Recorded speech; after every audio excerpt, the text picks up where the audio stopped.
Siapa pemain sepak bola terhebat sepanjang masa? Pele atau Maradona? Messi atau Ronaldo? Ini adalah pertanyaan yang paling abadi, paling panas, dan paling gak ada habisnya di dunia olahraga. Debat yang bisa bikin kamu adu argumen sama teman, bapak, bahkan kakek kamu. Kenapa? Karena kehebatan di sepak bola itu rumit banget.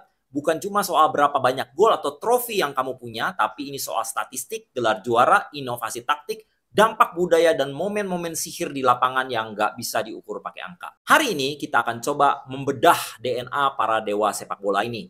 Kamu tahu nggak ada kiper revolusioner yang mengubah cara pandang kita soal posisinya, sampai duopoli yang mendefinisikan satu generasi penuh. Siapkan diri kalian karena kita akan masuk ke dalam pantheon tempat para legenda sepak bola bersemayam.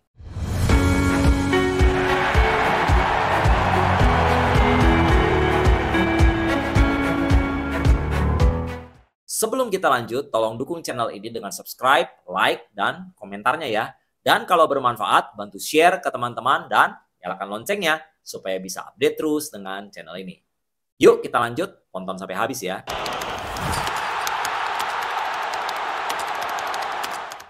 Sebelum kita ngomongin soal GOAT, kita bahas dulu para arsitek. Mereka bukan cuma jago main, tapi mereka mengubah cara permainan ini dimainkan. Mereka adalah para inovator yang menciptakan peran dan strategi baru di lapangan. Sebelum ada Lev Yashin, kiper itu ibarat satpam di posnya. Tugasnya ya nunggu garis gawang, nunggu bola datang, terus ditepis, pasif banget. Tapi kemudian muncullah monster dari Uni Soviet ini. Yashin menghancurkan semua aturan itu dan mempelopori gaya kiper proaktif. Dia berani keluar dari sarangnya buat motong umpan silang dan tanpa takut maju buat nutup ruang tembak striker lawan. Gaya agresifnya ini pertama kali bikin dunia melongo di Piala Dunia 1958, yang merupakan Piala Dunia pertama yang disiarin secara internasional. Dia juga jadi pelatih di lapangan, terus teriak-teriak, ngatur back-backnya, dan yang paling visioner, dia yang memulai konsep kiper sebagai titik pertama serangan, dan lewat lemparannya yang cepat dan akurat buat memulai counter attack. Karir Yashin itu soal loyalitas total. Dia main 22 musim cuma buat satu klub, Dynamo Moskow. Memenangkan 5 gelar Liga Soviet di level timnas. Dia bawa Uni Soviet juara Olimpiade 1956 dan juara edisi pertama Eropa 1960.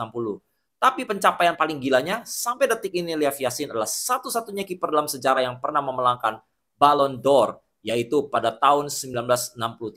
Ini bukti betapa revolusionernya dia sampai dunia mengakui bahwa seorang kiper bisa jadi pemain yang paling berpengaruh di tim. Statistiknya juga luar biasa sekali. Lebih dari 270 clean sheet dan penyelamatan lebih dari 150 tendangan penalti. Sebuah rekor dunia.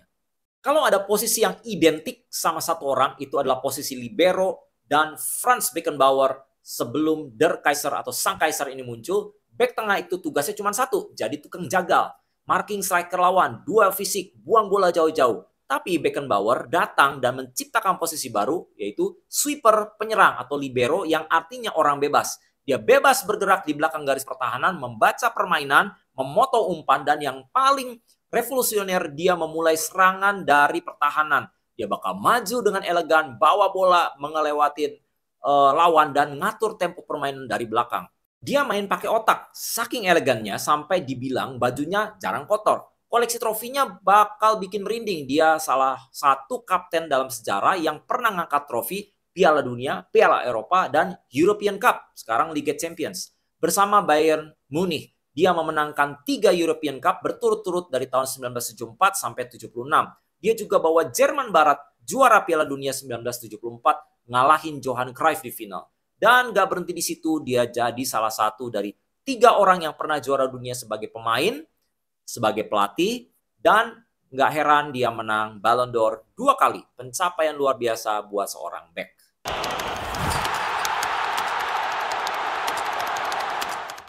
Sekarang kita masuk ke jajaran para dewa.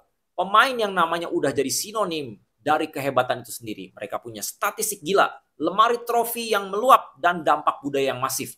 Sang raja The Beautiful Game, Pele. Pele adalah superstar global pertama di dunia sepak bola. Kemunculannya sebagai bocah 17 tahun di Piala Dunia 98 pas banget sama era dimulainya siaran TV internasional. Dunia pun terpukau sama permainannya yang elektrik dan gol-golnya yang spektakuler. Dia adalah perwujudan sempurna dari gaya main Brazil hingga gaya yang cair, ritmis, dan kreatif. Dia adalah striker paling komplit. Jago pakai dua kaki, sundulannya mantap, dribblenya ajaib, dan visinya sebagai playmaker juga luar biasa. Dialah yang mempopulerkan istilah The Beautiful Game atau O Jogo Bonito. Pencapaian yang paling ikoniknya tentu saja satu-satunya pemain dalam sejarah yang pernah juara Piala Dunia 3 kali, 1958, 62, dan 70. Rekornya di Piala Dunia 1958 sebagai remaja 17 tahun mungkin nggak akan pernah bisa dipecahkan. Pemain termuda yang juara, cetak gol, cetak hat-trick, dan cetak gol di final.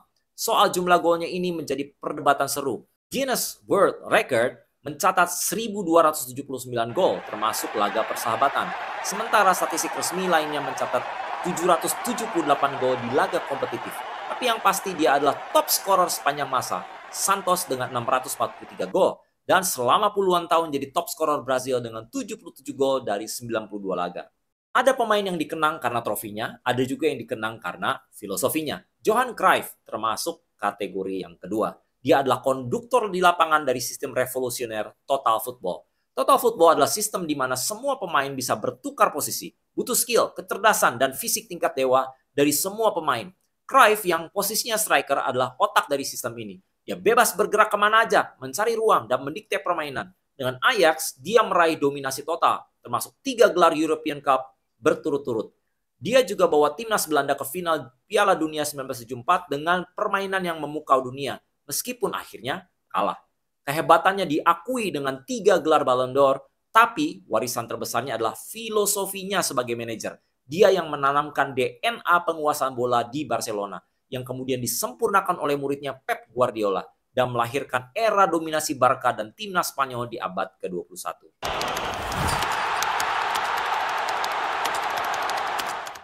Masuk ke abad 21, standar kehebatan makin gila lagi. Dan ada 2 nama yang mendominasi 1 dekade lebih menciptakan rivalitas yang paling epik dalam sejarah sepak bola. Lionel Messi dan Cristiano Ronaldo. Mereka bukan cuma 2 pemain hebat. Mereka adalah sebuah fenomena sejarah. Selama lebih dari 1 dekade, Messi di Barcelona dan Ronaldo di Real Madrid terlibat dalam perang statistik yang mendorong batas-batas kemampuan manusia. Lionel Messi, sang seniman pendiam, lahir dengan kekurangan hormon pertumbuhan. Masa depannya sempat terancam, tapi Barcelona datang membiayai pengobatannya dan sisanya adalah sejarah. Kontrak pertamanya bahkan ditulis di atas serbet kertas. Gaya mainnya seperti sihir, dribblenya lengket seolah bola adalah bagian dari kakinya. Dia adalah pencetak gol ulung sekaligus playmaker terhebat dalam sejarah. Terbukti dari rekor asisnya. Dia punya rekor 8 Ballon d'Or. Setelah penantian panjang, dia akhirnya melengkapi karirnya dengan juara Copa America 2021 dan puncaknya Piala Dunia 2022 dengan Argentina. Perjalanan Cristiano Ronaldo adalah bukti dari ambisi tanpa batas dan etos kerja luar biasa. Dia bertransformasi dari pemain sayap lincah menjadi mesin gol yang paling komplit dalam sejarah. Jago pakai 2 kaki, sundulan maut, dan tendangan geledek jadi ciri khasnya. Dia adalah Raja Liga Champions, kompetisi yang dia dominasi dengan 5 gelar. Dia juga pencetak gol terbanyak sepanjang masa di level timnas. Prestasinya lengkap dengan membawa Portugal juara Euro 2016, trofi besar pertama negaranya.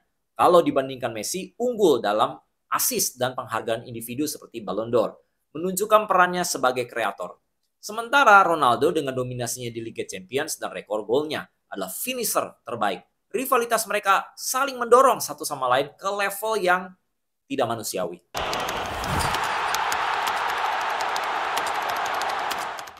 Saat para dewa tua mulai menepi, muncullah generasi baru yang jadi standar di posisinya masing-masing. Kiper sekaligus playmaker Manuel Neuer.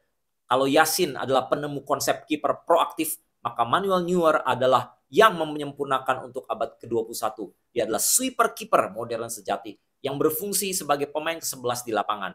Gaya mainnya yang berani keluar dari kotak penalti memungkinkan timnya Bayern dan Jerman untuk bermain dengan garis pertahanan tinggi dan melakukan pressing agresif. Puncak karirnya adalah juara Piala Dunia 2014, di mana dia meraih Golden Glove sebagai kiper terbaik. Dia bahkan pernah finish di posisi ketiga Ballon d'Or 2014. Pencapaian tertinggi kiper sejak era Buffon. Kevin De Bruyne adalah otak dari mesin sepak bola modern. Dia adalah gambaran sempurna gelandang serang masa kini. Punya visi nomor 10 klasik, tapi juga punya atletisisme dan etos kerja defensif yang tinggi. Karirnya adalah bukti pentingnya menemukan sistem yang tepat. Sempat dibuang oleh Chelsea, dia meledak di Jerman sebelum jadi legenda Manchester City di bawah Pep Guardiola. Kejeniusannya terletak pada kemampuannya melihat operan yang orang lain gak lihat. Kemampuan dua kakinya yang luar biasa membuatnya sangat sulit ditebak. Dia memegang rekor assist dalam satu musim Premier League bersama Thierry Henry dengan 20 assist. Dan telah memenangkan 6 gelar Premier League serta 1 Liga Champions bersama City.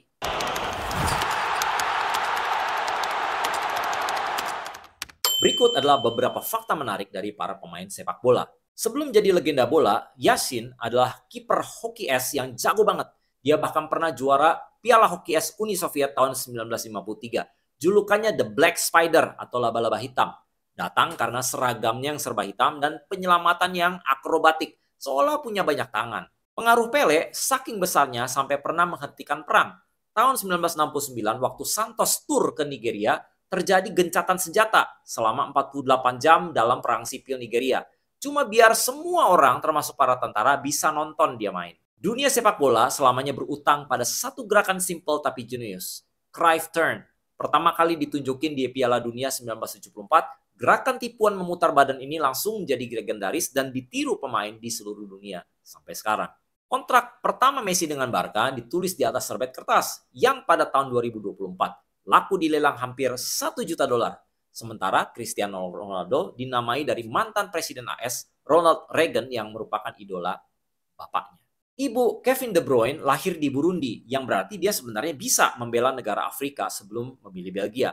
Dan legenda Manchester City ini ternyata tumbuh sebagai fans rival mereka, Liverpool, dan mengidolakan Michael Owen.